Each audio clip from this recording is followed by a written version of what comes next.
Oh, hi everybody, lovely to be here. It's Susannah here from the Good Property Company. With my friend Arthur. We're in a flip property that you are about to flip with about 50-60 grand profit. Yeah. It went on the market yesterday. We got 10 viewers already booked in to view it within 24 hours, so you know the thing is going to sell. But that's not what we're going to talk about today.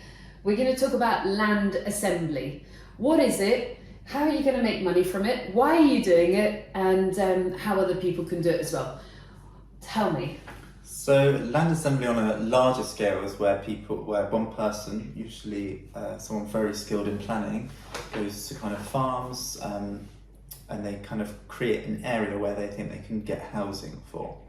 Now I'm doing it on a smaller level. I have like a run of terrace houses and I'm chopping the gardens off at the back, and I've bought some extra parking and I'm bringing it all together to form one big building plot at the back of my properties. So let me just take a step back. You're pulling together different plots of land that you own and other people own, and you bought a little bit extra land to then cut off all of that land to go together. Can you give me the detail? How many terraced houses, so we understand the scale? So there's a row of 5. Yeah. And somebody already chopped 3 of the gardens off to form a parking, which was sold off separately. Okay. Long time ago, which I recently purchased in auction. And so you bought that at auction? Yes. For how much? For 70 grand. Okay, so you just bought a parking plot for 70 grand. Well, it was 58,000 plus VAT, but I'm going to try and get my VAT back. Okay, gotcha. So 58 grand. So you bought a bit of land for 58 grand. Yeah. You probably didn't have many other people bidding against you? No, I didn't. But where it's located, there's a car garage. So it was me, the car garage, were fighting against buying this, because for them it's a commercial asset that they need parking for. Gotcha. So your other option, if it doesn't work out, which I'm sure it will, is to sell it back to them. They lease it off me at the moment. Of course they do. For how long? How long is the lease? It's on a kind of informal basis. It's an occupational lease, so until I have to give them 28 days notice. Oh right, so basically they lease it, and so any of the cost is already recouped. Yes. Of the interest. Okay, the houses, do you own all 5 of them? No, I What? own 3 out of the 5. What? I don't understand. Explain to me. How can you chop land off houses you don't even own?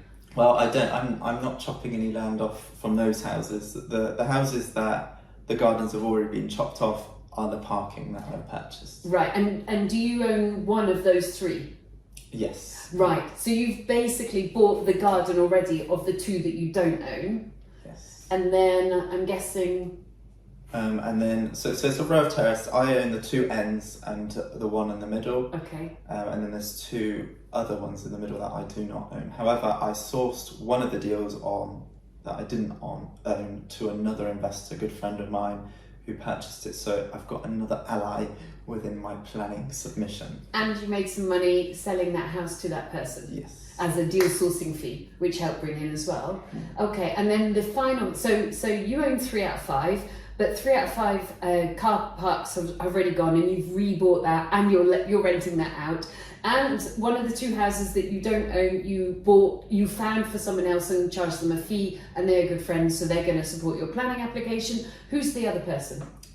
It's another lady who owns and rents them out, but she doesn't want any hassle. So if I start bringing hassle to her life, as in, changing her access routes over this parking and stuff like that, she might want to sell it, so we'll see. Oh, I see. So you actually wouldn't mind buying it? Yes. Okay, got you.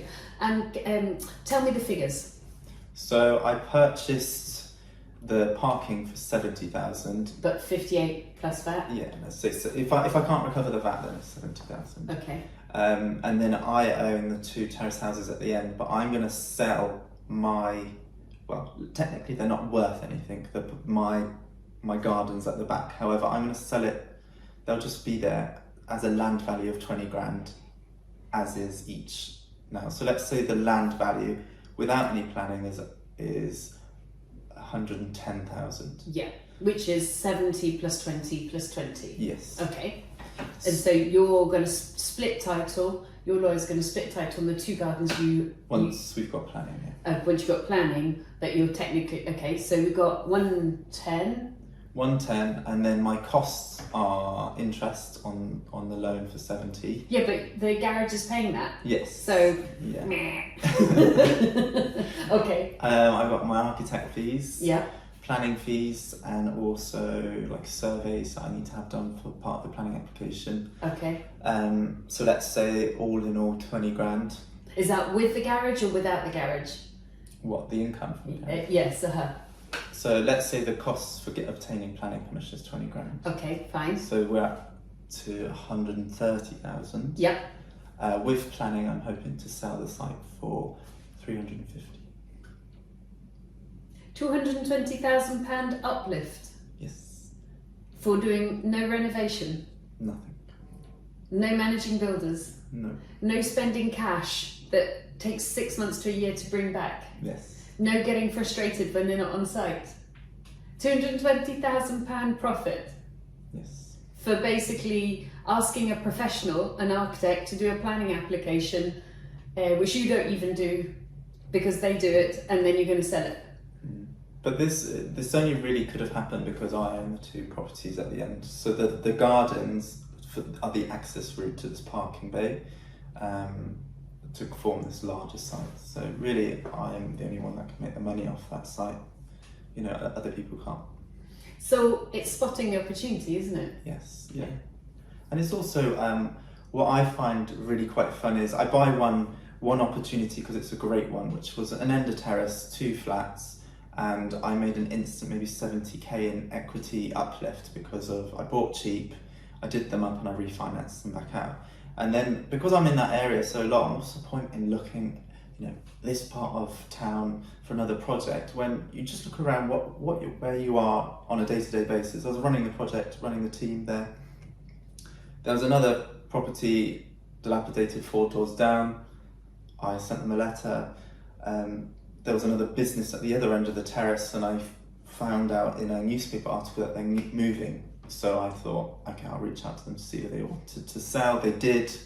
The property next door, I actually should have bought, but I did it as a source deal. And yeah, we'll see. And I just worked that area to make sure that I kind of want clusters of properties in one area, but also I don't have time to keep driving to viewings, driving there. Just work what you can in that area that you're working in. So it just sounds so simple. It was quite simple, to be fair. 220,000 quid for amassing land, getting an architect to do the work, but in the meantime you then bought other properties whose asset value is going to remain on your books, and I presume you bought them all discounted because you reached out and saw an opportunity and said, can I please buy your house? I know you're selling. Can I please buy this property because I know that you'll be leaving? Yeah. Congratulations. Yeah, so if you look at it as a whole, or from the whole site, I get 7 units, so rentable units that I keep, and I get a 200 grand bonus for developing the land. Why 7 units when you own 3? 3? Because they're split. So I originally bought a property with 2 flats in. The other terrace was a large commercial office building. I obtained planning for 3 flats, which I'm going to redevelop and do once the tenant moves out. And then there's another pharmacy within the middle of that run, and I'm going to get 1 rentable unit, which is the pharmacy, plus a flat upstairs. Got you. So we got loads going on here. We got deal sourcing for a deal sourcing fee. Yes. We've got land bagging to pull together for planning applications. We've got renting something out in the short term to get the cash back in. We've got commercial to resi. We've got splitting planning applications to split houses into flats. Yes. All on the one site. So you didn't just make 220,000 when you sell this. You're making a heck of a lot more because you're working. So what you're really saying is you concentrate. Yes. You concentrate on one site and you kind of drill down and drill down and drill down. What else can I do? What else can I do? What else can I do? Until everything has been kind of mined from that site effectively. And it's the most profitable it can possibly be, whether it's commercial or resi. Is that fair? Yeah. Also, I also could have probably learned from you, 10, 15 years down the line when I don't have many projects going on, hopefully, and I'm sitting on my banks of money. What we need to tell you is I have just booked 2 first-class flights and 2 business-class flights. So next year when Arthur's working really hard, woohoo! I'm going to America and Thailand. But right now, he's actually going to have a much better financial year than me next year. That's for sure. And he's definitely had a much better year this year than me. So fair play. But yeah, I did tell you I was going to Thailand for 6 weeks, didn't I? Yeah. Anyway, back to Arthur working really hard. Well, what I was going to say is what Susannah's now doing is getting planning permission to do the lofts. Yeah. So that whole run, or those buildings that I've purchased maybe what would be 15 years ago, I can then put another flat on the 3rd floor. So everything continues to grow in its value and revenue because you work every inch of the space. Yes. Yeah. Pretty good, isn't it? I'll still be having fun in Thailand next year, but I think at some point Arthur is going to overtake me. So let's just ring the flags out when that happens. But I'll maybe just get back into the driving lane and see if I can do a little bit of Formula One overtaking as well, just for fun. I hope this was very useful, not just from the technical point of view, but also just from the attitude and the kind of focus and the, gosh, I don't just touch a project once, I can go at it from 4 or 5 different routes. And I hope that really allows you to see inside the brain of somebody that's really quite smart and well thought through in terms of property developing. And remember, like and subscribe the video because we've got loads more planned for you, but also have a good look at the website. It's called thegoodpropertycompany.co.uk. It's where we both started. And it's got full of great immediate downloadable education for you. So I'm going to say good luck to you. I'm definitely going to say good luck to you. I'm definitely going to just remind you that I'm going to be on the beach next year in Thailand for 6 weeks. Woohoo! I'm sorry, did I say that? That's what property can do as well. He's going to be working. See you soon. Bye. Good luck to you. I hope you enjoyed that vid.